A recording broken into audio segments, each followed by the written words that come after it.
are live. Hey guys, thanks so much for tuning into the SoFLo Sports Show tonight. It's your host, 305 Sports Babe, co-host Lou from Dade. We are at episode 114. You know, I told myself after 100 I wasn't going to keep counting, right. But then 113 is my favorite number and I couldn't stop. Let's keep it going. And it's football time. I mean, a week from tomorrow, we got our first official game of the year, the defending champion Eagles taking on the Cowboys at home.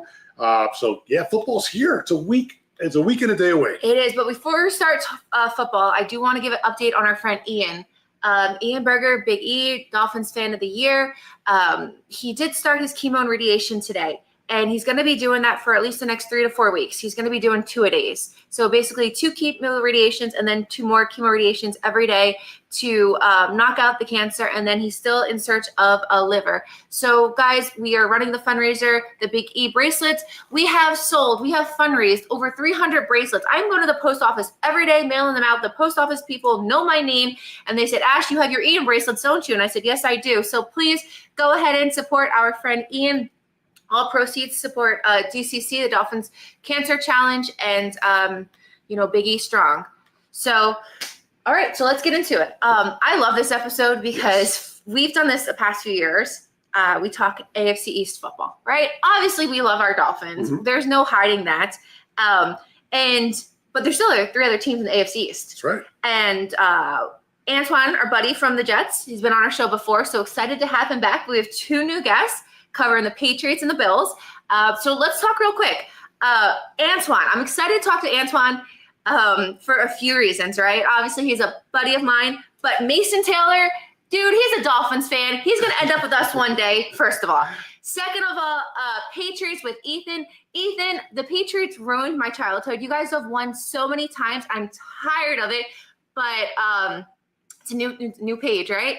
And then the Bills, thank you so much for taking back Jordan Poyer. That little stint with us down here, I'm over it. And no, but also Ethan, if Adam Vinatieri's looking for a job, we could really use a kicker. So call us. Anyways, okay. Right, so I know. I should probably bring him in there. So Antwan Staley, as mentioned, good friend of the program. Yes. He's been with us several times before. Beat writer and columnist for the New York Daily News. Antwan, thank you for joining us, my man. Yeah, thank y'all for having me again. And Mason's a Dolphins fan, right? We'll see. Okay, he pleads the fifth. I assume so. I mean, I think he was, at least anyway. Definitely. Okay, so then we have Ryan. Ryan Talbot, Bills writer for New York Upstate, also at Bills Upstate, and co-host of the Shout podcast, a Buffalo Bill football podcast. So, Ryan, welcome to the program. Hey, thanks for having me on. Excited to talk AFC East. We're going to Highmark Stadium for the first time in 3 weeks. I think Lou wants to do like his last rites. He's so nervous about going up there. I said, Lou, it's going to be okay, but I really don't know. So super excited to go explore your city in a few weeks. Just trying to avoid getting slammed through a table. Typical Buffalo big fan. Guy. I think you're going to be okay. You will. Buffalo's fun. It's actually my favorite, one of my favorite road trips each year. I would say that. I love going to Buffalo because people are cool. It's really good food, and then the environment is always great. No, we're excited. Lou's excited about the wings, and we know Antwan loves his chicken wings. So you are a connoisseur. Yo, we can have a whole podcast on Buffalo, on wings in Buffalo, just between me and Ryan. I'm sure. Right. We can definitely do that. Yeah, I'm all about it. And then we have Ethan. So Ethan, I mentioned this, really briefly before, but I was being kind of serious. First of all, Adam Vinatieri, he has my whole heart to get in the Hall of Fame. I really hope that happens really, really soon. But hey, can he still kick? Because we are out of a kicker, and I know that man still has some juice in the tank. So cannot tell me anything different, but we could really use him down in Miami for the next few weeks. If you look at him, he's more jacked up top than he is like he could probably be he is now a better offensive lineman than he is kicker at this point. So he reminds me of a kangaroo, because you see those videos of those kangaroos that are just big up here and they have these things yeah. There you go. You're doing it. So I definitely feel like he's a kangaroo, but I know he still has a leg in him, and we are a little legless down in Miami, so we could use him. Absolutely. And Ethan, y'all got Riley Patterson on the practice squad, so good luck. I saw a little bit of him last year, so good luck with that.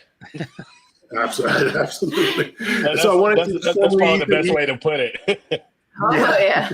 Ethan, from Patriots Sports Illustrated and also 7 News. So thank you for joining us and talking Patriots. So we're going to have a lot of fun tonight, guys. We're going to get into it here. Yeah. Before we start the actual breakdown of team rosters and divisions, and yes, Brent mentions in the show. Are you putting so just jump in the chat real quick. We have Chef Jew, friend of the show.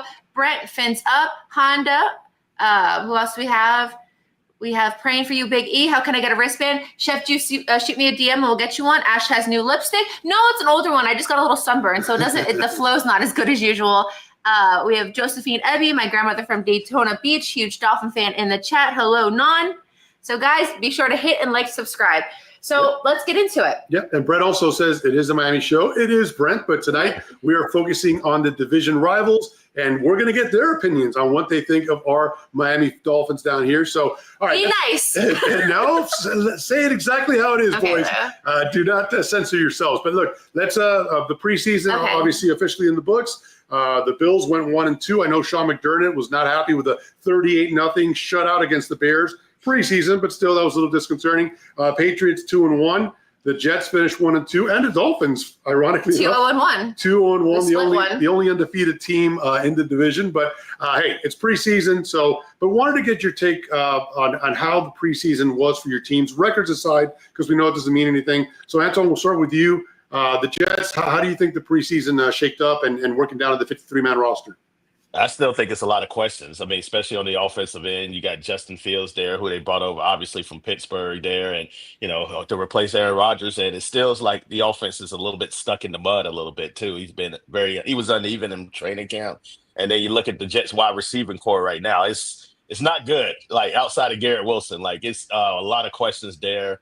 A lot of uncertainty, a lot of inexperience there too as well. So I think defensively, I think the Jets are going to be good. I think everybody knows that, especially the last 3 years. But on the offensive end, like it's a lot to be desired. But I think what Aaron Glenn wants to do is rely a lot on the running game too as well. Especially they've used a lot of resources on the offensive line, and they hope that they can win games just slugging it out with teams, whether it be Buffalo or whether it be the Dolphins in week 4. So yeah, I mean that's going to be their formula probably to win games this year. I don't know how many games they're going to win, although I have a prediction. I'll say that for later. But we'll get to that. They definitely struggle a little bit on the offensive line throughout the course of the preseason and training camp.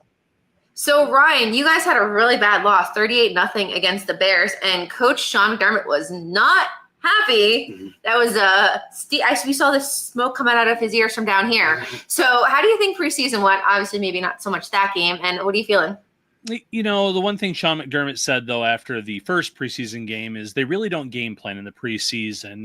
The question posed from Matt Bovee said between 0 and 10, 0 being not, preparing at all, not game planning at all, 10 being you're really taking this serious like a real game.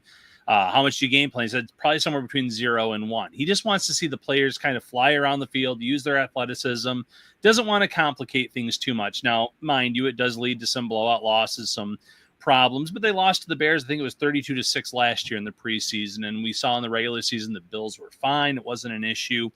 The second game, though, the fundamentals were off. The tackling was poor. You had players not in their gaps or where they're supposed to be. But so that's why he was very frustrated there.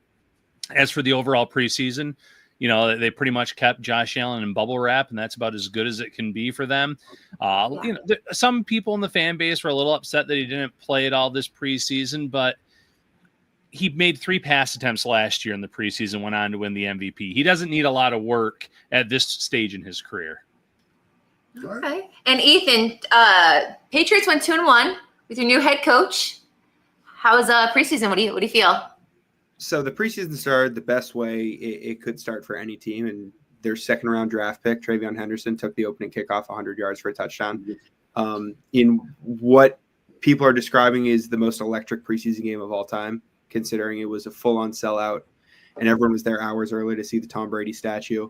I'd say other than that, like their rookies got really good return on investment, at least at this stage, whereas last year you didn't really see the rookies much in preseason. So I think that there was sort of a concerted effort to get the rookies involved for those that are going to be sort of the consistent starters, the Will Campbells, the Travion Hendersons.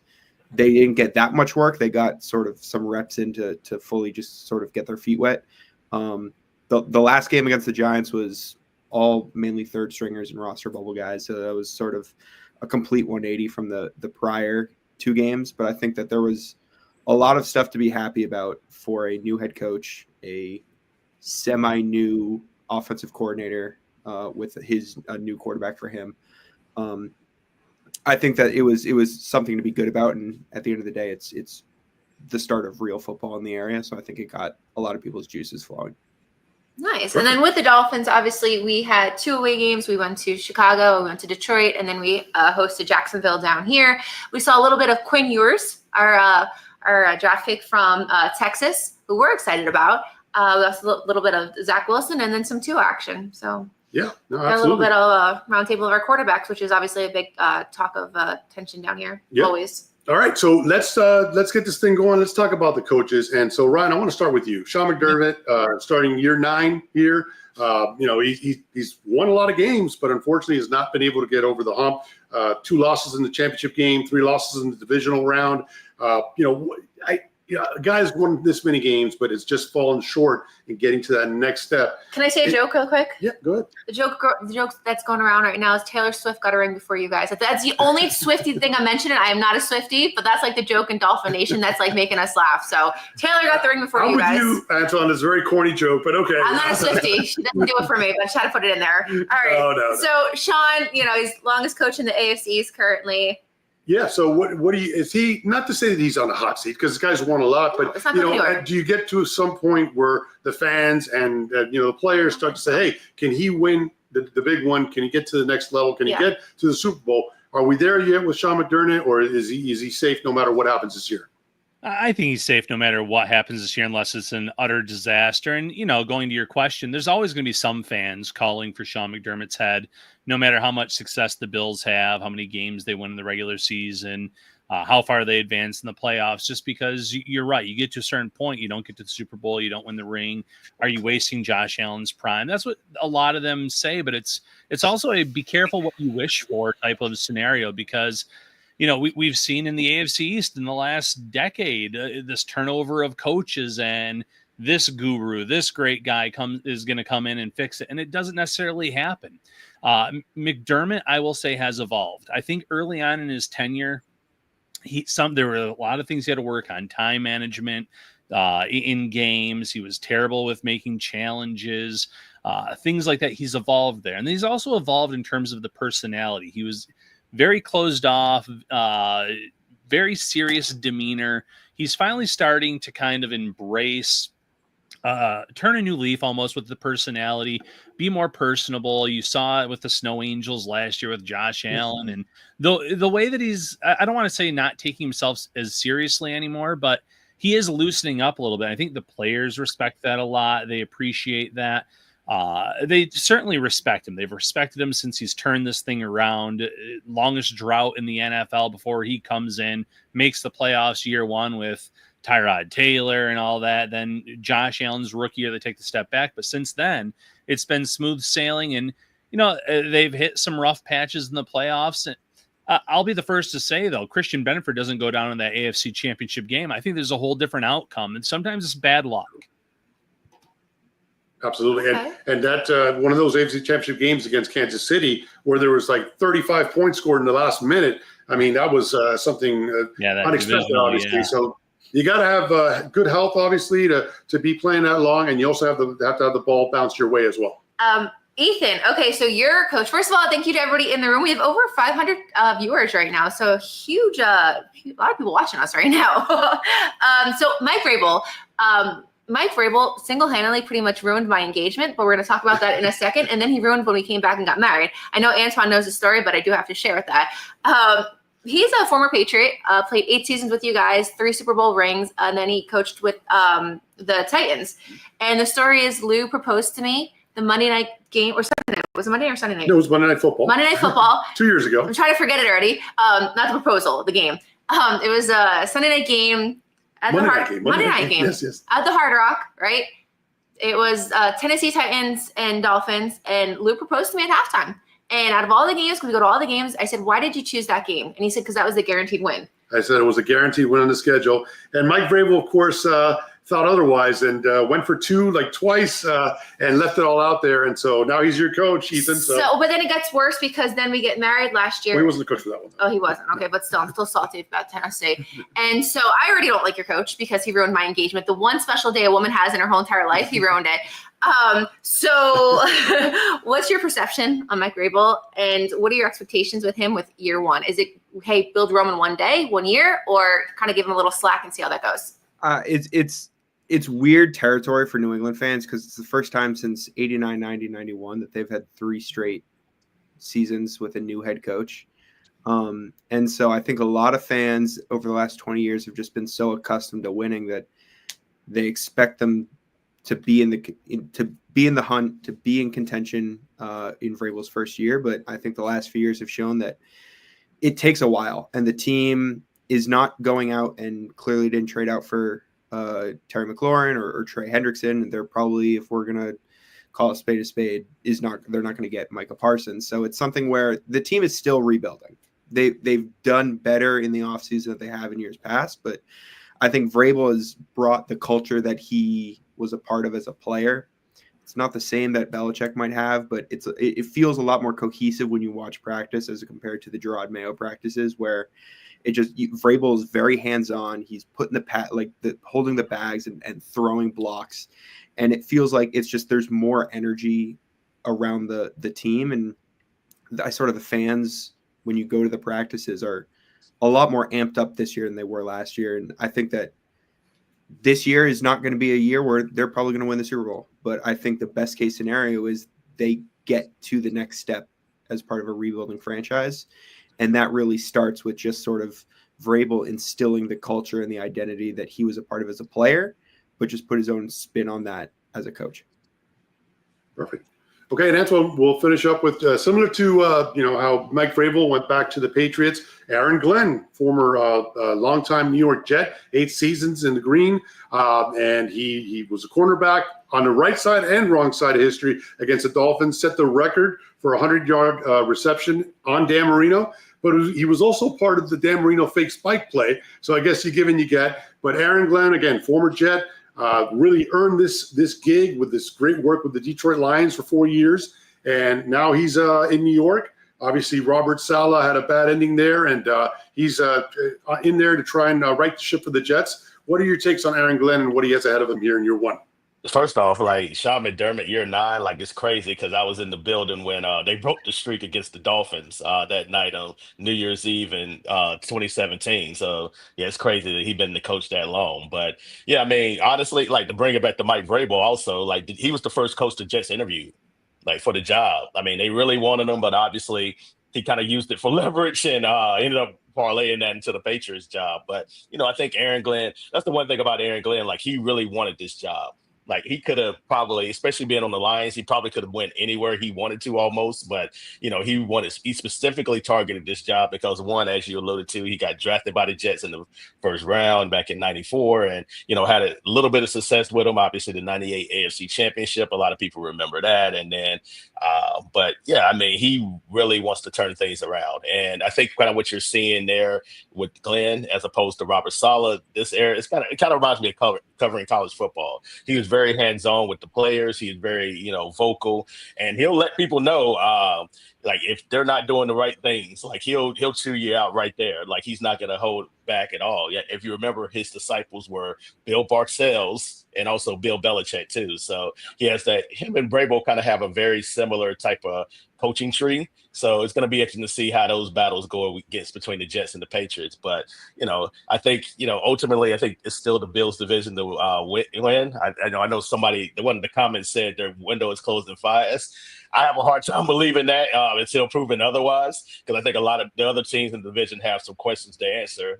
Obviously, with the Dolphins, can Tua stay healthy? With the Jets and the Patriots, they're kind of turning over a new leaf and, starting over fresh, too, with new coaches. So it's definitely an interesting division, but, I definitely think, it's still the Bills division until proven otherwise. Agreed. Okay. And so before we move on to the next point, we got to ask you about our coach. We're going to stick on the coach here. Mike McDaniel. Mike McDaniel, year 4. 0-2 in the playoffs. 0-2 in the playoffs here. And so where do you see Mike McDaniel? I mean, does he have to not just get to the playoffs, but win a playoff game in order to save his job? Because a lot of talent on that roster. I know the national media perspective, and I'm really excited to shortly here get your perspective on the team and their predicted record. But, the Dolphins with Mike McDaniel and a lot of talent, especially on the offense side of the football, where do you guys see Mike McDaniel? Ethan, let's start with you. Mike McDaniel on the hot seat here if he can't get that playoff win? I wouldn't say so. I think and Ryan alluded to this, is like it might not be greener on the other side. And so I think that, the Dolphins have just sort of had this string of your franchise quarterback keeps getting hurt and can't stay healthy, and just sort of a bunch of bad breaks to the point where, like, you have the talent to succeed. Sometimes it's just, and I know Gerard Mayo said this last year and Patriots fans clowned him, but it's like it's sort of out of his hands. Like, and I think that it's something where if you get rid of McDaniel, it's probably something you're going to have to probably get rid of Chris Greer and tear it down and sort of go all in on, if we can't win with this regime, we're just going to tear it down, maybe move on from Tua, move on from the front office. And so I think that's where you're sort of looking at a full rebuild, is if you're moving on from the head coach, because it seems like the team appreciates sort of the energy that he has as a young head coach. And I think that once you sort of move past that and say, well, we're going to restart, then you're really looking at a full 4 or 5 year complete rebuild that the Dolphins might not be that far off from winning a playoff game or two. And I'm glad you brought up Chris Greer. I don't know if you guys heard today, Chris Greer spoke to the media, and being a Dolphin fan, it's a roller coaster with him, right? He's so easy just to blame like bad decisions. But at the end of the day, sometimes we dehumanize people. And he straight up told the press today, he said, listen, I know pretty much I'm not the most liked guy in Miami. And these people act like, they're my friend and stuff, but I've received death threats. Yeah. People have wished that his kids get cancer. So it's unfortunate, what he's going through, although it hasn't, it's been rough as what our team has gone through as well. But at the end of the day, there's just no space for any of that down here as well. But I do agree that if Mike McDaniel goes, it would probably be a clean house, like, hey, him, and then also him as well, just to start over. Definitely. So, Ryan, your thoughts? Mike McDaniel, is he on the hot seat?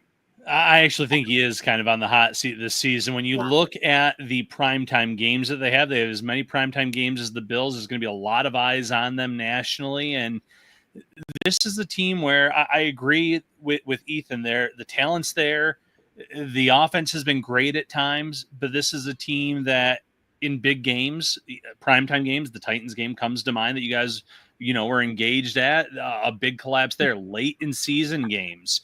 Collapsing there. Those are the games you need to win. Once December hits, once the cold weather, if they're playing a cold weather situation, they can't seem to get over that hump. And that's where I do question it a little bit. I think he's an offensive, genius. I think that a lot of the things he's done has been great. Tua has obviously benefited greatly from him because those first few years without him didn't look so good. He was almost written off at that point, and this, he comes in, this offense is perfect.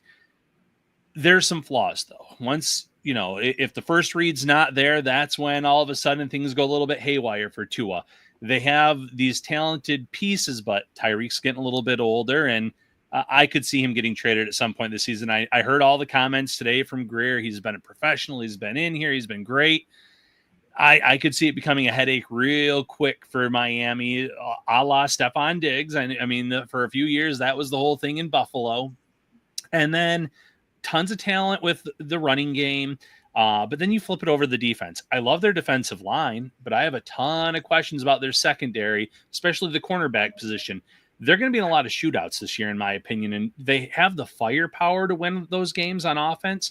But if Tua takes a hit, if he's injured, if there's any kind of issues there and they start losing, they might have to do a rebuild. And, the comments that Greer talked about today, it's disgusting that he gets these threats, these emails. But at the same time, there's no justifying that. This guy has been in this front office for 20 some years now, and they're really happy. He was the GM. He was the GM. Sorry to interrupt you, but he was the GM when I was still covering the team. Yeah. So that showed you how long ago he's been with that organization. And I was, flipping through some reels earlier today, and it was talking about like which teams playoff drought's going to end first with a win, and it's like Jay Fiedler was the last quarterback for the Dolphins to win a playoff game, and I'm like, man, thanks for the I know, reminder. I'm sorry, I'm not trying to make it bad, but we know that. in this day and age, how many GMs have a leash that long? Not many. Incredible. I can say that. No, and yeah, no, you're absolutely right about that. So he has to win a playoff game, in your opinion, to save his job, Ryan? Is that what you stand that? At this point, actually, I guess I will go that far. Yeah, he needs to get in and win a playoff game this year. Perfect. And Antwan, I pretty much know what you're going to say, but let us have it.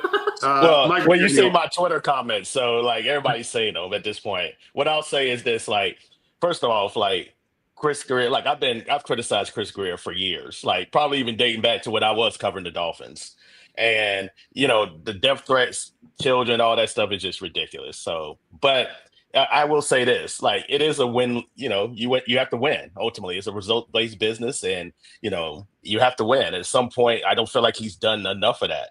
And I feel like here's what the Dolphins feel like the Jets to me last year. Like they feel it's a lot of turmoil with this team, a lot of uncertainty, just a lot of bad energy.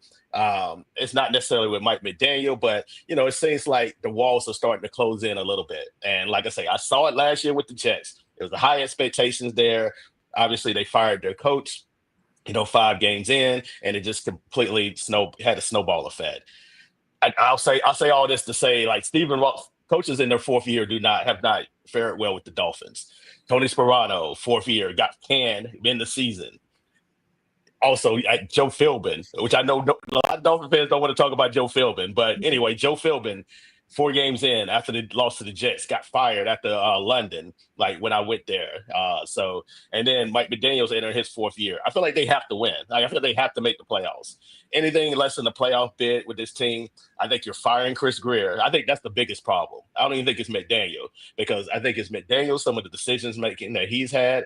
And then if you're going to fire the GM, I like McDaniel. I think he's an innovative coach. You're probably getting rid of him, and you're probably getting rid of Tua. So, yeah, they have to win this year. And I think one of the things that I know they've been trying to get better at is trying to be physical. But at the same time, like, why did they wait to year 4 of McDaniel to try to be a physical team? Like, you should have did that, initially when you're starting your program. Because now, like, you've been this docile team for 3 years, and all of a sudden now you're trying to be physical with some of the other bullies in the league there. No, I just don't. I think you can't just change your character like that. I think it's very hard to do so when you're already establishing like your program. So yeah, they have a lot of bad energy there. Like I said, they have a ton of talent, but realistically, they should make the playoffs. But I have questions whether Tua can stay healthy for a full 17-game season or not. And then go ahead. I just got in real quick a comment from Cap about we need McDaniel not to overthink things. I think that is part of the problem. It wasn't last year; it was 2 years ago, I believe, against the Bills. They were running the ball down Buffalo's throat with success. No issues. Should have won that game. They ended up losing it. They get to a 3rd and 1 and a 4th and 1, and instead of running the ball on both of those plays, play action pass, throwing it with Tua, both go incomplete, turnover on downs. It allows the Bills to go down and score, win the game. And it's just one of those things where if you're running the ball with so much success against Buffalo before that, why are you afraid to give it to your running backs in those situations? Sometimes that's it as well. And he was, he's still a young head coach, but I do think he gets in his own head sometimes. Yeah, and what I was going to say is, I think that there's more urgency on him, that if this doesn't get off to a good start, for example, we see the Patriots at our home opener week 2. Then we go to the Bills for a Thursday night football matchup in Buffalo. And then the following week, Monday night against the Jets. Right? Those, I'm going to just say it, those are 3 must-win games early on. And if for some reason it doesn't go our way, which whatever, it may not, it doesn't get much easier from that point on. Right. And so I hear that you guys are saying, maybe playoffs and everything, but if this doesn't not go off to our start, like, I don't know if coach will be there throughout the whole entire season. So I'm a little more concerned. Go ahead. I was going to say year 4. I'm telling you, it's not been great for Dolphins coaches. So just something to keep in mind. Like I've experienced it first on, as you know. You've lived it, so no doubt. Yeah. And remember, I lived it. I definitely lived it. yes, you did.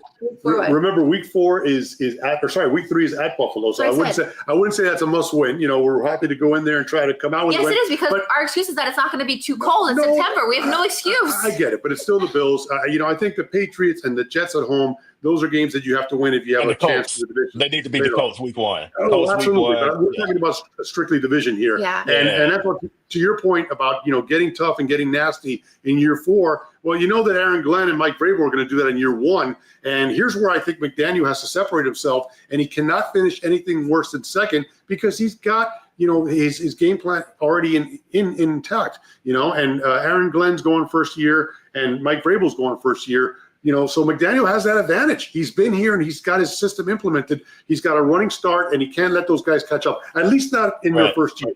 So we'll see how I was going to say, the Patriots and Jets have turned over. The Patriots, 2 years in a row, really, with coaches. So, there's a lot of pressure on them. It really is. So they understand what it is. I know the players understand what it is. Obviously, Chris Greer probably understands, he's at the end of his line, too. I mean, the man has been there in the organization for 25 years. At some point, and they have not won a playoff game in those 25 years, by the way, since 2000. So the walls are closing in. I'm sure he understands it. Obviously, Stephen Ross is not getting any younger. He's in his mid-80s, and he wants to see some kind of winner. Right. No doubt. All right, so let's talk free agencies before we talk on quarterback, because I'm so anxious to talk about Tua. We'll start with you, Ethan. Ethan, you guys really loaded up. You have on your defense, especially. You have projected 6 new starters there, and then you got the guy from the Eagles, Milton Williams.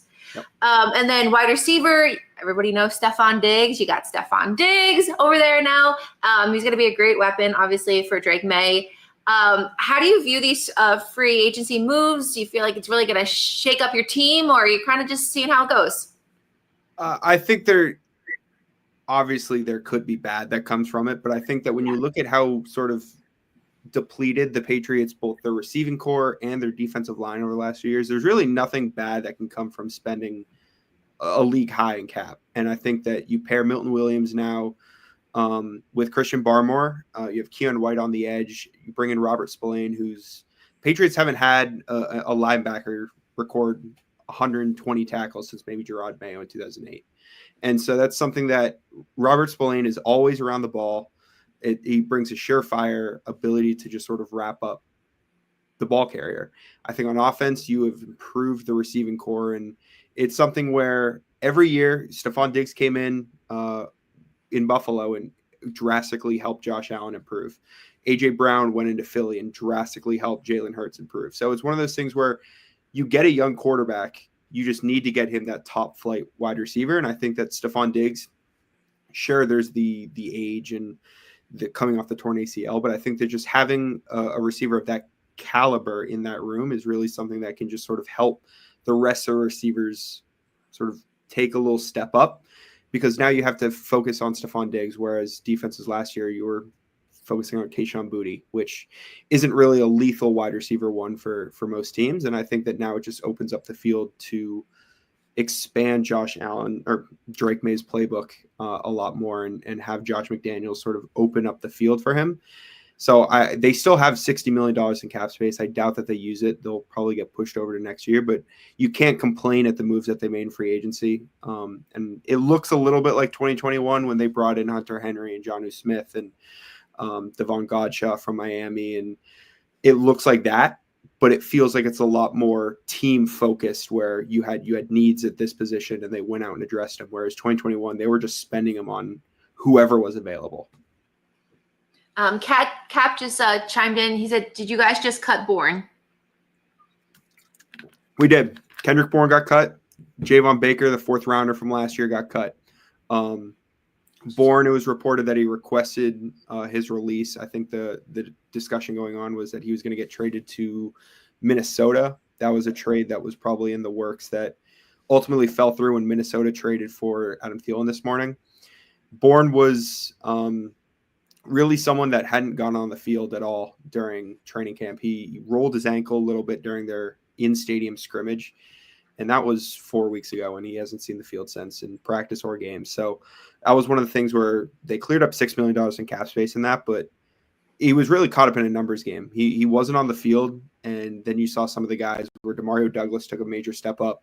Rookie Kyle Williams took a step up. Efton Chisholm solidified a spot with one of the most ridiculous preseasons I've ever seen out of an undrafted receiver. So he was really just sort of caught up in a numbers game and couldn't get onto the field. And, he struggled last year, but he was really good under Josh McDaniels in 2021. So it would have been good to see him healthy. I think that at that point, it was if he can't get on the field, there's no point of rostering him. Okay. All right, let's talk Jets, Antwan. So you guys are projected to have potentially 3 new starters on the defensive side. You guys picked up the cornerback Brandon Stevens from Baltimore from the Ravens to help very well talented Sauce Gardner. So that's very well paid Sauce Gardner. Okay, he gets paid. That boy has money. For on the offensive side, Justin Fields, obviously, and you guys picked up some receivers. You have Tyler Johnson from the Rams, and then the other one was Josh Reynolds from the Jaguars. So do you view your free agency moves? How do you view those free agency moves for the Jets? Do you like them, and you're kind of like, not so much? What are you feeling? If Cap didn't like the Patriots wide receiver Corey, he's not going to like the Jets either. I can tell you that right now. Outside of Garrett Wilson, it's not greener on the other side. Yeah, it is. It is a very dire situation. Like you say, you got Garrett, who I think everybody would agree is, one of I think very underrated as a receiver too as well. He's had some bad quarterback play. But yeah, it's a lot to be desired there. Justin Fields, obviously, they're hoping he can, be a bit of a reclamation project, sort of like what you're seeing with Baker Mayfield and Geno Smith and Sam Darnold and other places too. They're going to let him just, be a quarterback. This is going to be his time. Like this is his 4-year. Really, I think his last opportunity to prove he can be a starting quarterback in the league. So otherwise, as you saw it in Pittsburgh, he was their backup too. I don't think it was a lot of other teams that were, itching to giving him a starting opportunity. It just happened to be the Jets were one of those teams, especially after the Aaron Rodgers experience. But yeah, I think the free agent moves as far as wide receiver are a little bit, to be desired. I don't think they have a legit threat outside of Garrett Wilson there. We mentioned Mason Taylor earlier. I think he could be their second or third leading wide receiver this year as a rookie, because I think, they really, don't have that threat on the other side too as well. And you did mention Tyler Johnson. He had actually got cut, but then ended up back on the Jets practice squad. But yeah, they're going to have to rely a lot on their defense. Really, that's been the formula the last 3 years with the Jets. Defense, running the football, and then try not to turn the ball over there. If they can possibly do that, then maybe they can surprise some teams there. But yeah, I think it's going to be tough to win. At least when I have them at 6 wins, which I'm sure we're going to talk about predictions a little bit later. But I just think their offense is going to really struggle to score points, especially considering Justin Fields has been hesitant to throw the ball down the field. And guys, before we switch to Ryan about the Bills, we have over 900 viewers in the show right now. So for those viewing, be sure to like and subscribe. But even more, be sure to give these guys a follow on Twitter, on X. Give them some love, even though there are division rivals. They're great at what they do. And you can do a little spy game on their team as well. So give them some love, give them a follow, tweet, sure. Shout out, all Tremendous insight we've been hearing all night. So thank you, gentlemen. We're taking a lot of notes, right? 100%. Definitely like and subscribe to everything these guys do because they know what they're talking about. So yes, and come on over from X over to YouTube. Make sure you like and subscribe to the show as well. So, all right. So Ryan, let's wrap this up. Free agency with you. Yeah. The Bills got Tre'Davious White from Baltimore. And then they ended up getting Joey Bosa from the Chargers in free agency. Big moves. So I want to know about that. But I also want to ask, you brought back Jordan Poyer today, which he was much maligned down here in South Florida. And then I also want to get a little scouting report on Rasul Douglas, who was with the Bills last year and now, picked up by the Dolphins. So give me your takes on those guys. No trade back on Jordan. You can have him. Are you sure you want the scouting report on Rasul Douglas, though, too? I mean, it was rough last year. It was 2 years ago. How about 2 years ago? When the Bills traded for him 2 years ago, he came right in and he was an impact player. He led the team in interceptions that year.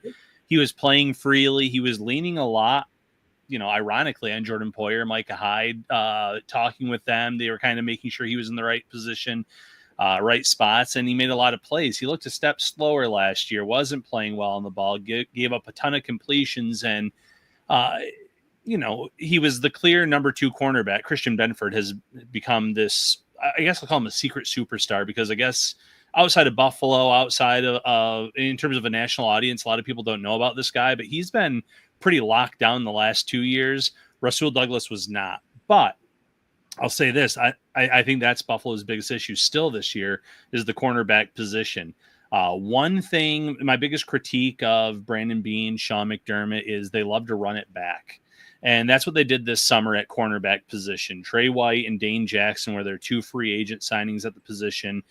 It was pretty well known they were going to take a cornerback with one of their first 2 picks. And most people expected it with the first pick. Max Hairston, who's dealing with an injury right now. He's going to miss the first 4 weeks of the season at least on the IR. Trey White's dealing with an injury right now, so we don't know if he'll be ready to go week 1. And Dane Jackson didn't even make the 53-man roster, so he's on the practice squad. So we could be looking at Christian Benford with Jamarcus Ingram. Week 1 opposite him, they could go Dorian Strong if that's a rookie, obviously a day 3 pick. That's putting a lot on his plate to start in that position. So, that was a swing and a miss, in my opinion, in terms of what they did in free agency at that position. However, Bosa has looked outstanding. The Bills have been very smart with him this summer in terms of his usage. When he was out there at training camp, though, he was dominant at times, and the Bills have a great offensive line. If you're getting by Deion Dawkins and Spencer Brown and you're digging into that pass rush arsenal and you're showing what you can do against top flight guys like that, it makes me hopeful that if he can stay healthy, and that's a huge if, he could be a difference maker for this team, because they have not had consistent, I should say, pressure from their front 4. That's been another weakness where they've had to send extra help to get home at the quarterback. I think Bosa is going to help at Oliver a lot, because Oliver at times has been dominant in his career, but then other times not so much. Last year, he was still a lot of pressures, not as many sacks. Daquan Jones has kind of taken a step back there, but they have 2 good rookies now at D-tackle. I think Rousseau could have a good year. And then on the other side of the ball, Joshua Palmer's come in, and he's looked the part too at wide receiver. So I'm optimistic about Buffalo's top 3 wide receivers. Khalil Shakir looks like he's on track to play week 1 against Baltimore. Dealt with a lower leg injury. He was taped up pretty good today. You have Keon Coleman, who had an unbelievable summer. Separation will always be the issue, but the 50-50 balls, he was catching everything his way this year. He was boxing guys out, looking like a true basketball player in terms of the playmaking ability. And then Palmer, like I said, has stepped right in. So they've had some good hits this year in free agency, and Michael Hoyt's one other guy, suspended first 6 weeks of the season. When he comes back, he's going to play a huge role for this team, because he looked great at training camp as well. All right, guys. So as we start to wrap up, let's talk about quarterbacks. I got the first one. Who do you want to talk? Go ahead. Go. Okay, well, I'm going to talk about Drake May. Sounds like you, Ethan. All right, so Drake May's coming off his rookie season, and he did a lot of good things rookie season. I mean, it's pretty impressive. Going into his sophomore year, obviously the addition of Stephon Diggs. So how do you feel about him going into year 2 as your QB? I think the biggest thing for him is just sort of the improvement at the offensive coordinator position.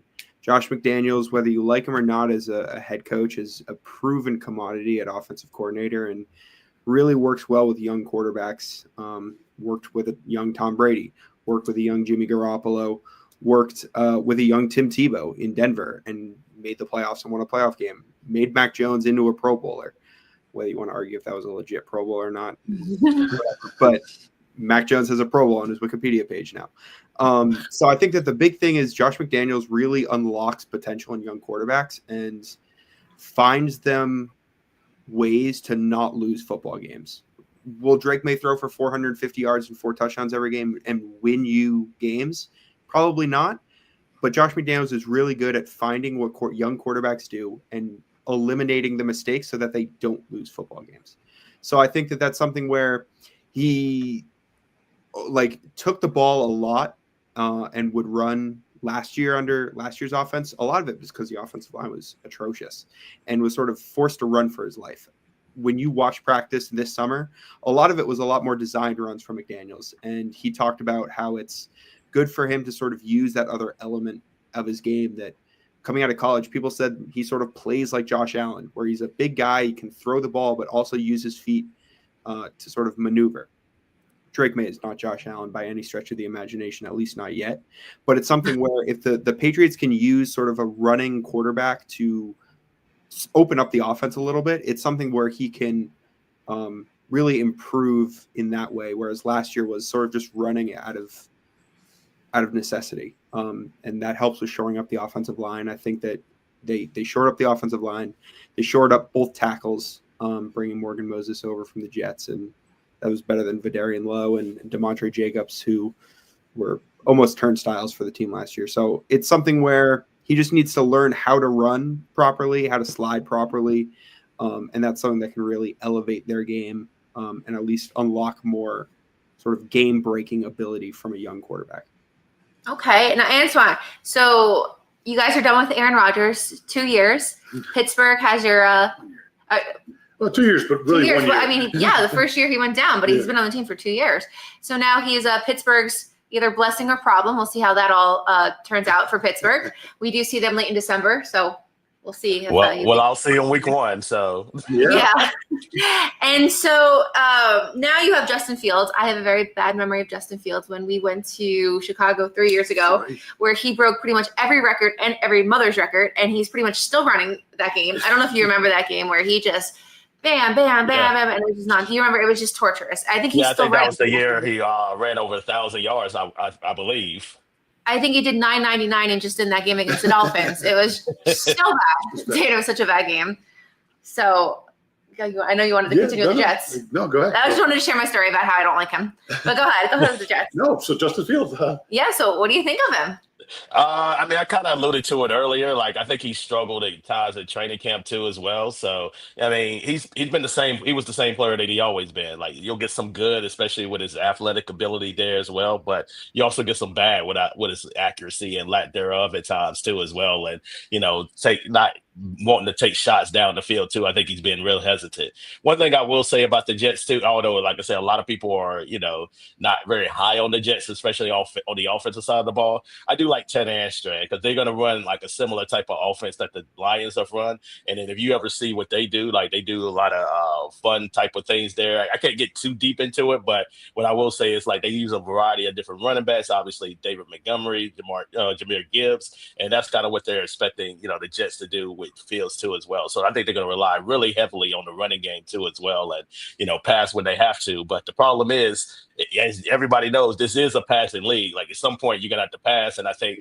ultimately, teams are gonna they're gonna load up the line of scrimmage there and put 8 in the box and force him to beat them with his arm. And up to this point, he hasn't necessarily showed consistently that he can do that. So there's still a lot of questions there, in addition to the wide receiver core as well. So yeah, he understands what it is, because if Justin Fields does not perform the way that I think he and the Jets expect him to, they're going to be drafting the quarterback next year, which I think it's going to be heavily expected that it's going to be a really good quarterback draft. Probably 4 or 5 guys are going to go in the first round. So yeah, this is the end of the line for him. Like he understands that. I think Aaron Glenn and the regime also understands that too, and that's why they gave him really basically a 1-year deal. Although it's on the surface it's 2 years. All right, and Ryan. You're right. We gave you the layup here. You're the easiest job here. You know how great he is. NFL MVP season. This man could do everything. Just rub it in her face. Just tell us. Go ahead. I mean, that's just it. This guy can do everything with his arm, with his legs, but he has to stay healthy. That's the key for the Bills. If anything happens there, then this team, is not going to be at the top of the division, because he elevates all the people around him. It's with everyone eats offense last year. You saw guys that, they weren't all pros or anything like that, but Mac Hollins went off and got a nice deal with the Patriots because of how he played, the blocking, the big plays in that system. They didn't need the superstar, essentially, because Josh Allen is that superstar. So as long as he stays healthy, this team is going to be a contender in the AFC year in, year out. And I say healthy, I mean, he broke his non-throwing hand in week 1, diving into the end zone against the Cardinals last year, and still came with an unbelievable season, protected the football better than ever. I think the interception total will go up this year just because it was so ridiculously low last year. And any quarterback, there's a few that defenders should have, but they're defenders for a reason. That's why they're not playing offense. They drop them. So I think there'll be a little bit more bad luck this year with some interceptions, but at the same time, he's going to have over 4,000 yards of the offense. He's going to have over 40 total touchdowns. You're just kind of used to it at this point, which I don't want Bills fans to take for granted because there was a long stretch of bad quarterback play before he came to town. No doubt. You mentioned Matt Collins. Is he still shoeless? He's still not wearing shoes and stuff around property and stuff? You're not watching Hard Knocks, are you? Yeah, he's shoeless. He is wearing these cut-up shirts under practice. Okay. People there was a reporter there that described it as the shirts that like middle school girls would wear to concerts. Is like they would just sort of cut them up below the waist. Oh man, they're doing them dirty. Like it's more like the Macho Man Randy Savage shirts. Like man. There are Patriots fans that like adore him and all the antics that come with, and then there are some Patriots fans on the other end of the spectrum that are so waiting for him to have one big drop so they can critique absolutely everything he's done. And you go into his Instagram and he's talking about sleep paralysis demons and so and all the comments are like, we miss you in Buffalo. And none of them are, we're glad to have you in New England. So clearly he endeared himself to his fans a lot better than he's done so He's far. a good glue guy. Everywhere he's went, like people really like him. He was down in Miami, like people liked him there. Like he went to Buffalo, people really like him there. Like he does all the dirty work that needs to be done. You need players like him on your team. Like he's a little quirky, like he's out there, but whatever. Like most football players are, so it is what it is. You just deal with it. So Cap didn't know that Cap's a good friend of the show. So Cap, he went from us, then he went to the Bills. Then Patriots, so he might, do his little AFC East tour. He's doing a division tour there. He might as well, yeah. Right. So, Ryan, let's go back to quarterback here. You mentioned the key word, Josh Allen's got to stay healthy. Well, there's another guy down here in Miami who's got to stay healthy. Listen, we could do a 5-hour show on Tua, and we could keep it going here. But so let's try to just get your perspective here as politely as we can, because it's a very delicate issue if you can. Very fragile situation. But Tua, what's your take on him? What has to happen this year? Obviously, besides staying healthy, this is a big year for him. Obviously, what's your take? Antwan, let's start with you. You said Ryan. Well, I can go. Right, go ahead, go Ryan. No, go ahead, Antwan. I'll go ahead.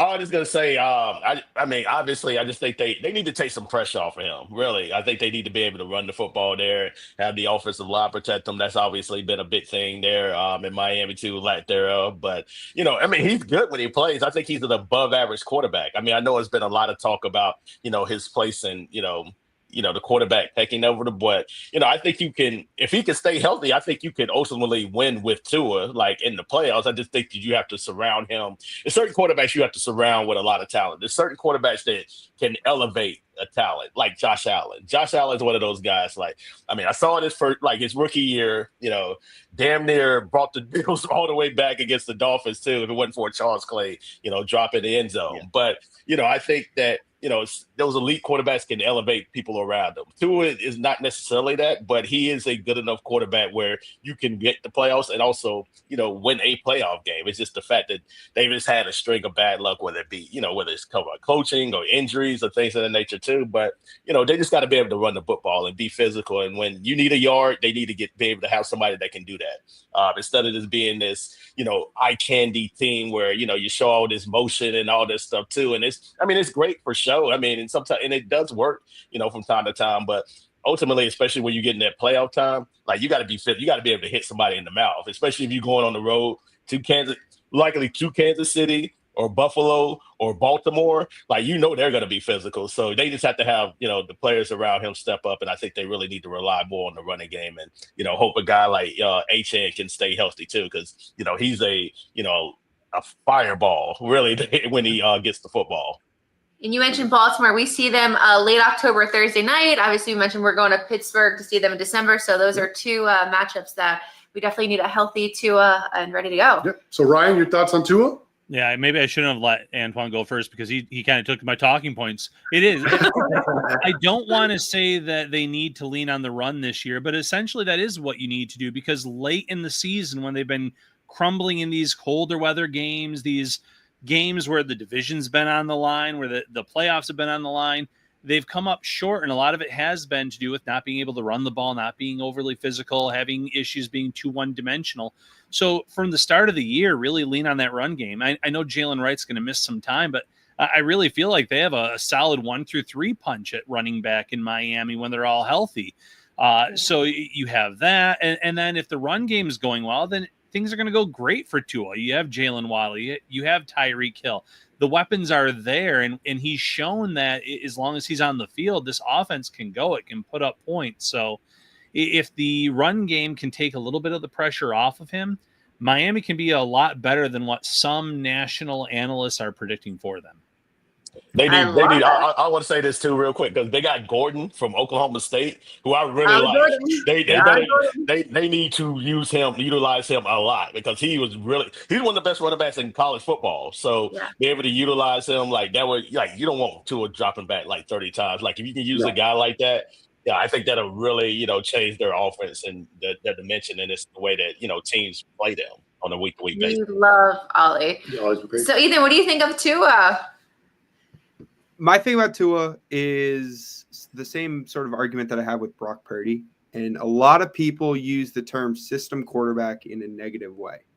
I like the term system quarterback, and I don't view it as a negative thing, because Tua is a system quarterback, because he fits the Dolphins' offensive system well. And he works well with their weapons. And it's obvious when he goes down, their offense dips in production, and the system isn't there.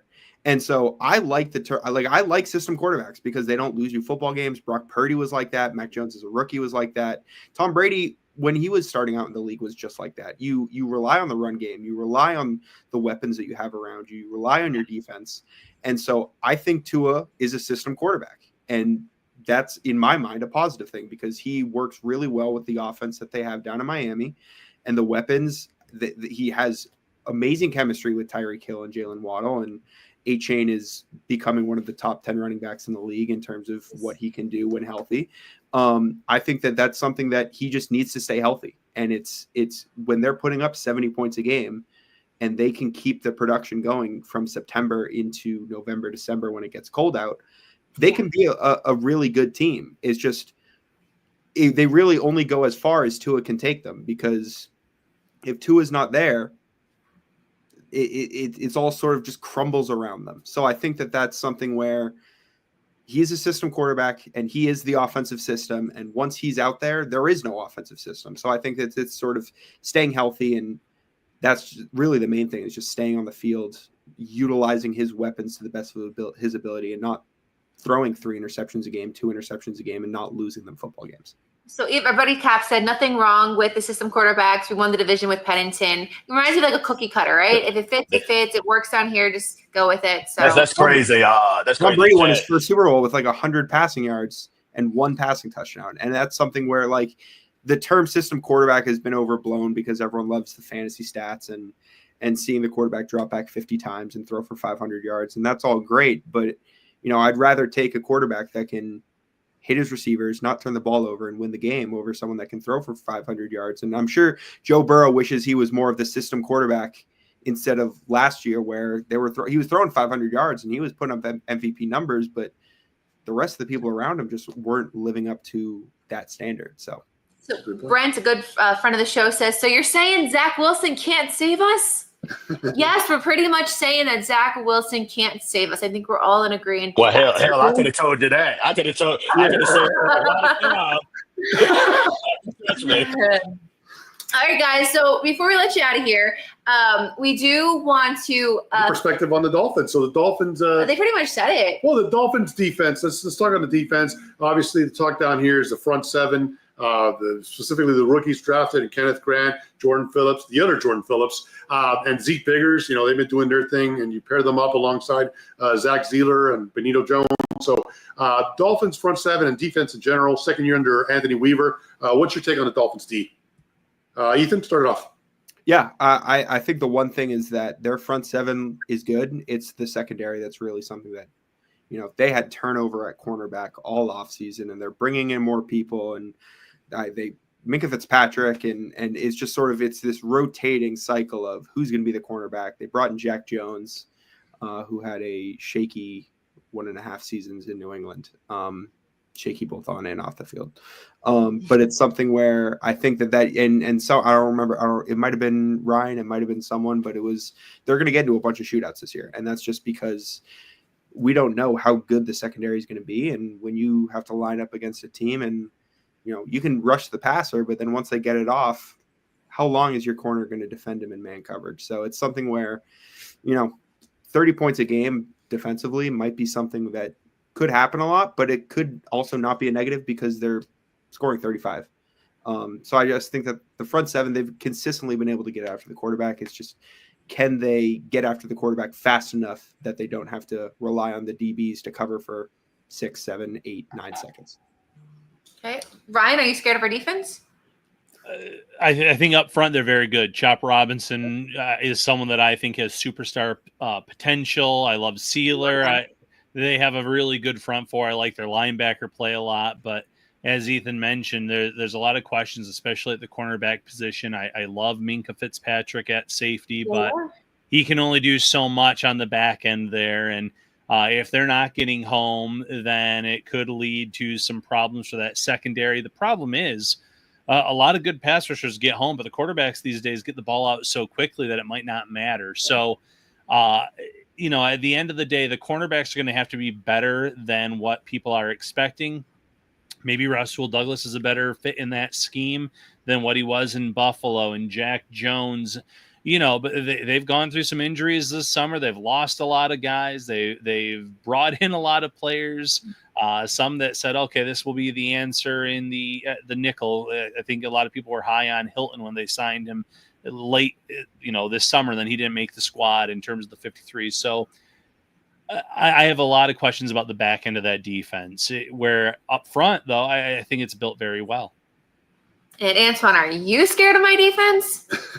Well, yeah, if they can get home. Yeah, I mean, I guess their plan is like, hell, like we can't stop anybody in the secondary. We're gonna try to stop you on sacking you, like trying to before you even get the ball out. But as Ryan kind of alluded to, like the problem is like quarterbacks just throw the ball so quickly now that I don't know if that's necessarily that's gonna be always the case. So. But yeah, I agree with both of these guys there. I think the secondary is obviously going to be an issue, but yeah, I like getting Chubb back. Phillips, hopefully he can stay healthy. He's been hindered with injuries basically his entire career, even dating back to college at UCLA and Miami. So hopefully he can stay healthy too. I love Chop Robinson. I mean, it's crazy that Penn State had him and Abdul Carter at the same time. I mean, I don't know how the hell James Franklin is not winning more games than what he is, but that's another conversation at another time. But yeah, I like the front four. I think the Dolphins are going to be really good there. It's just a matter of can they stop the passing game of anybody, quite frankly.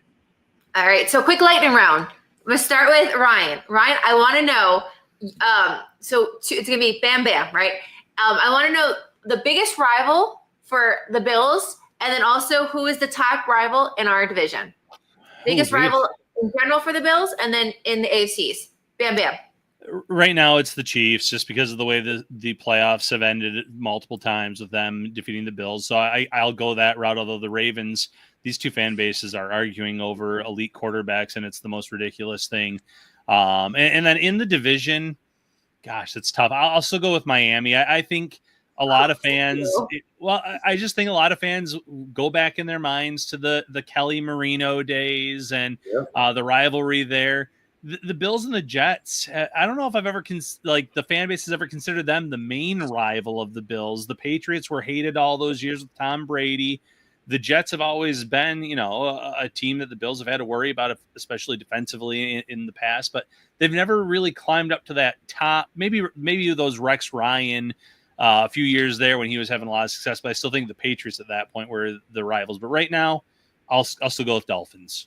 Okay, Ethan, biggest rival that the team you cover, and then your biggest arch nemesis in the AFC East. I think the biggest rival, when you look at it sort of just like on paper, it's not really a rivalry because it's just sort of not – they don't play as much as they used to. But I think that for the last 15 years, New England and Baltimore have just had this sort of playoff rivalry that gets sparked up every few years in the regular season. It's not as good as it used to be when Joe Flacco and Tom Brady were playing every year. But the Patriots over the last few years just haven't really been good enough to even really consider anyone a rival. It's just sort of they're a rival with themselves because they can barely get out of their own way. So I think a lot of Patriots fans are sort of still have that animosity from their formative years when they were playing Joe Flacco and the Ray Lewis and Ed Reed defenses. And Denver sort of goes with that a little bit. But I'd say within the division, it's probably Miami as well, just solely because when you look at it, Buffalo is a tier above. And then, sorry, Antwan, but it's like New England and Miami for the last few years. I'm a Jets fan, so you can say it's just sort of like Patriots fans view the Bills as an upper echelon, and the Jets, they just don't even consider the Jets. They just sort of just leave them to the side. So it's sort of the rivalry for second place, basically, in the division. And I think that's how the division probably will shake out. It's going to be second place will probably be whatever surprise of Miami or New England, maybe the Jets if one of those teams falters. But I think within the division, it's probably no one's touching the Bills. So I don't, the Patriots had 20 years of considering the Bills sort of little brother. So now it's the Patriots need to find a way to make another team those easy 2 wins on the schedule. And I think right now it's sort of Miami and the Jets that are sort of just gunning for the same spot in the division. Well, for years, the Patriots, the Jets were kind of the nail and the Patriots were the hammer up until really Bill Belichick's last game. That was the first time they beaten them in, years, honestly, to be going back to the 2010, to be honest with you. So for the Jets, it's the Bills in both answers, because I could tell you the players do not. I don't know how the Bills players feel about the Jets, but I can tell you the Jets players hate the Bills. And it is a budding right. Like, they do not like each other at all, and for whatever reason. And it goes back. You can talk about the Michael Clemens situation and Deion Dawkins, whatever you want to call it. But the Jets hate the Bills, and it has been like that for the last 3 years, because they've been the one that's really been in on their way, trying to win a division, trying to get to the playoffs. Yeah, sure, the Patriots have been there. The Dolphins have been, there a little bit too, but it's been the Bills. Those teams absolutely do not like each other. Yeah, Deion Dawkins seems to enjoy tormenting the Jets roster. I don't know what it is, but he enjoys that. Yes, he does. He loves playing the Jets. And I think for the Dolphins, I think just on a personal note, being, from Jersey and all my family are Jets fans, I always find the Jets rival against us always a big thing. Obviously, we went to MetLife Stadium Black Friday with my whole family with Jets. So it's always a fun rival internally in my family. I would just say because Miami is considered the sixth borough, so maybe the Jets. For me personally, it's the Bills, just because the sixth borough? They ruined, is it the sixth or the seventh? What did I say? Oh, my gosh. I went to St. John's University, and don't talk smack about New York. They're just saying that it's a special place in my heart. No, because New York, Miami. There's a lot of us down here. Exactly. There's a lot of us down here. Exactly. Okay, but much better. For me, it's the Bills, just because of the Dan Marino and Jim Kelly. Yeah. Kelly preventing Marino from reaching the Super Bowl. But I could see all the teams, and of course the Patriots winning all the Super Bowls of late. So I love the AFC East, and it goes back to also the point that a lot of people are talking about potential realignment.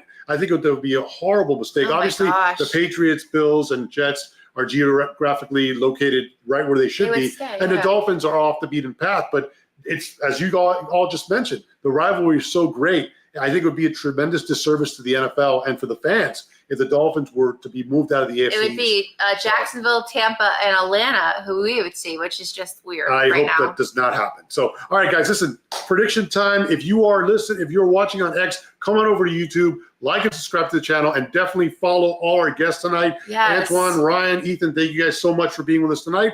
Antwan, we'll start with you. Give us your projected order of finish in the AFC East, and how many playoff teams can we potentially see out of that?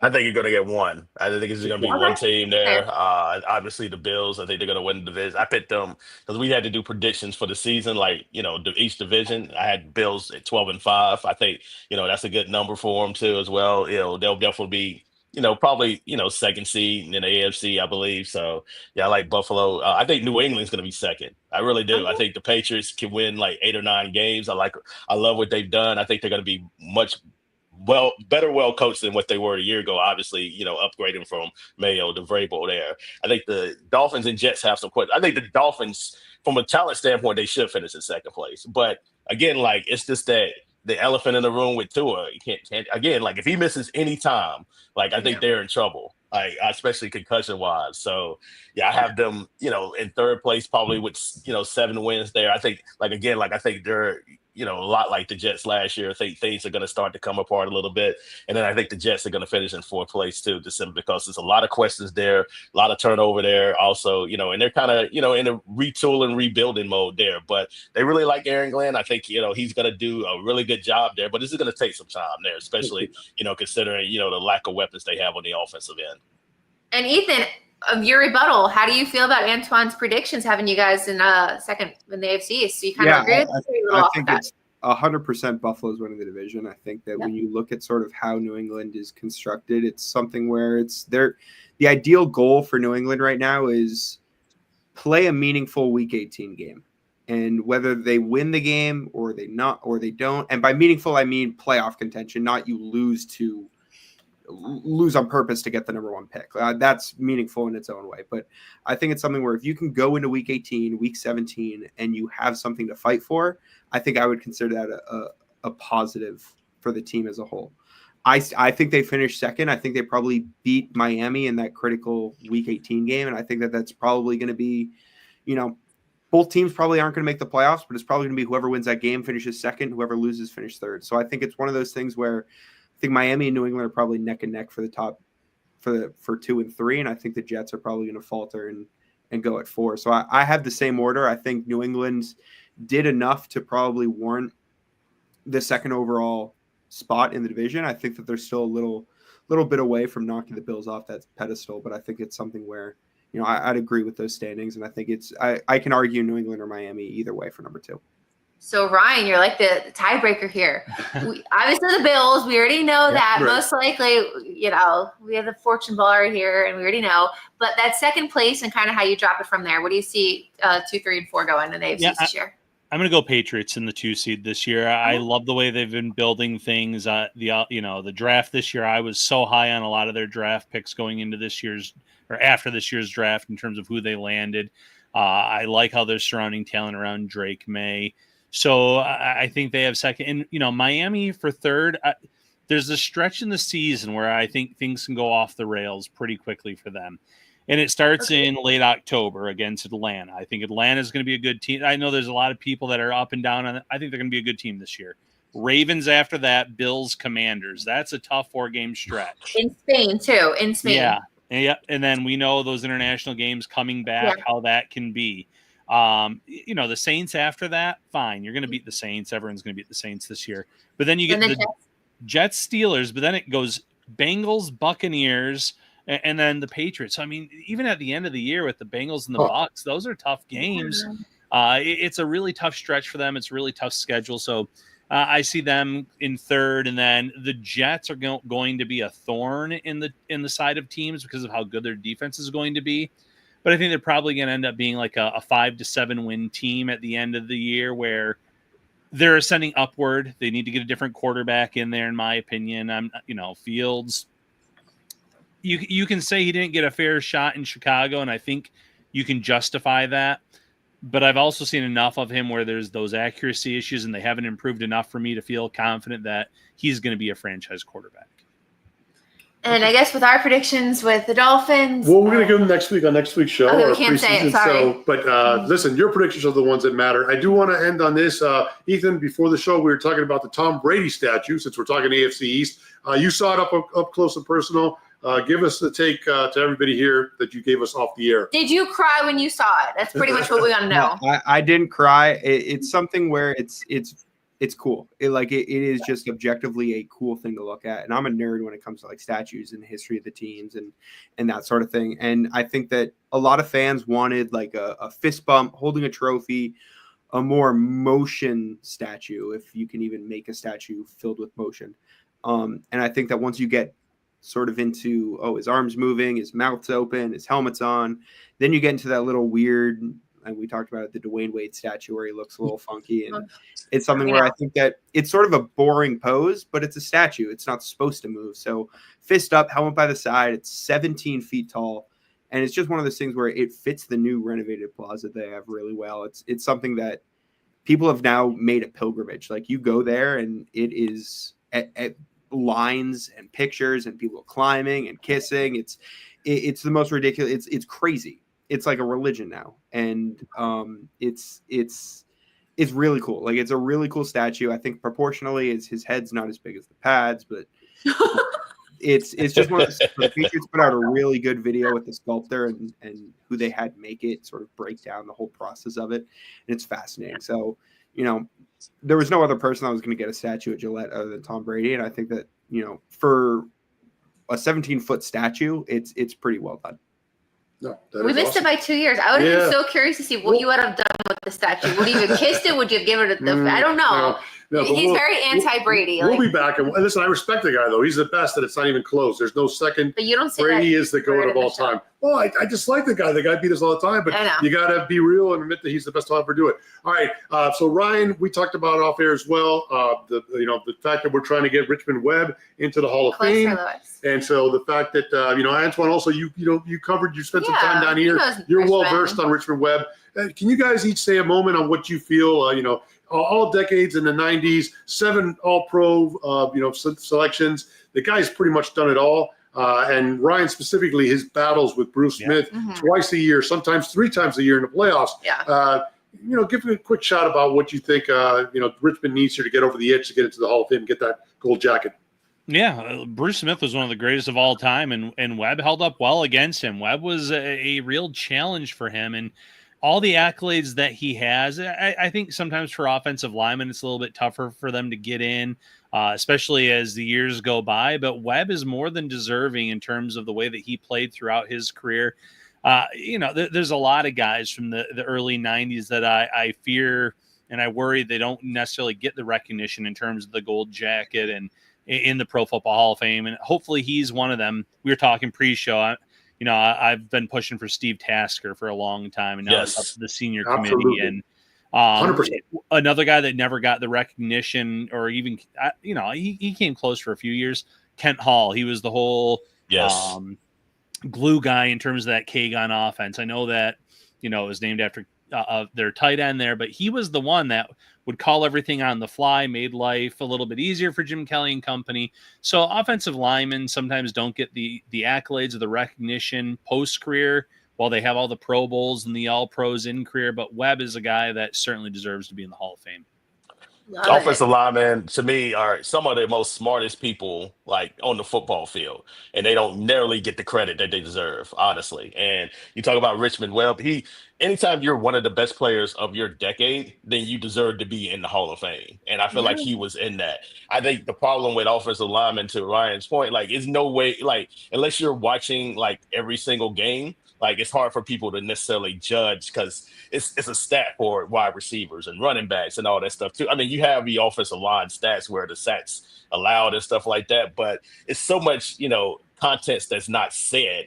You have to really watch the games and understand how good these guys are on a week to week basis. And I think as we get, further and further from that era, it's hard to understand unless you go back and watch how good, or you saw Richmond Webb, how great he was. And, I think he deservingly deserves that spot in the Hall of Fame. I mean, heck, Dan Marino would tell you too. So if you talk about, what you need to do, I know some of the Hall of Fame voters. So if you want to go in and hit them up, then that would be my recommendation too, because those are the guys that are in the room that are advocating for these guys to get in the Hall of Fame. So that's where you start. Get those guys to pay attention. And like I said, if you need to know those people, I can definitely, I won't say it on here, but just because I don't want them to get flooded by messages. But we will. Dolphins Twitter is a big pool. I know, but yeah, you can definitely hit those guys up, because I know a lot of the voters that are advocating for these guys every year.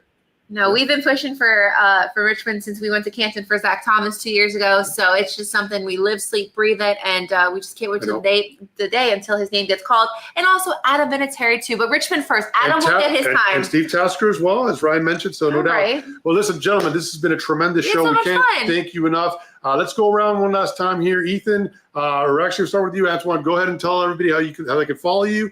And great stuff by all these gentlemen tonight. Thank you.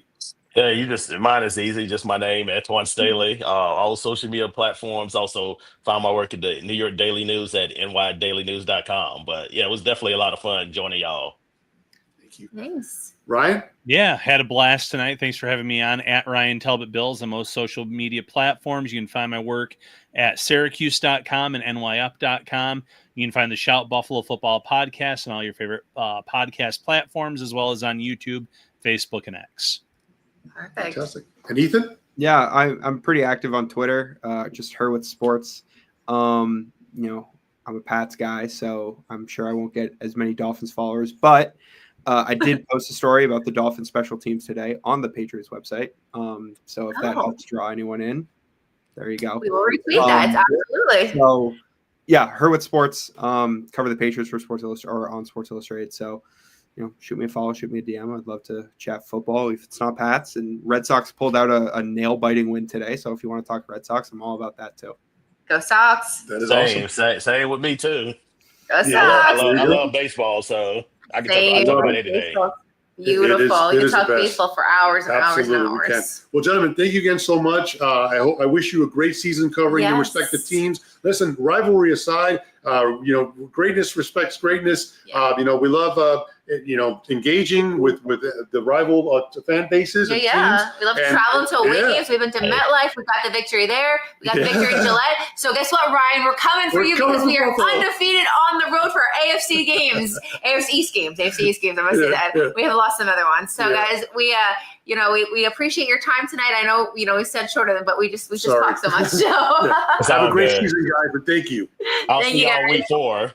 Yes, we'll see you down. You're coming down, right? Yeah, I always come down. Yeah, I'm always a man of the people, so I'm always tailgating with the people. So I'll be down there. And then Ryan, we'll see you week 3. Yeah, I hope so. I hope we can meet up in week 3. Yes, definitely. Perfect. And Ethan, we will. Schedule is completely undetermined at this point. So well, we need a friendly trip to go up to Gillette area, and we will make it. Well, although we were in Providence for St. John's basketball in March, so we weren't too far from you, but we were on a mission because we needed to try to. But yeah. Anyways, thanks, guys, and take care. Take care.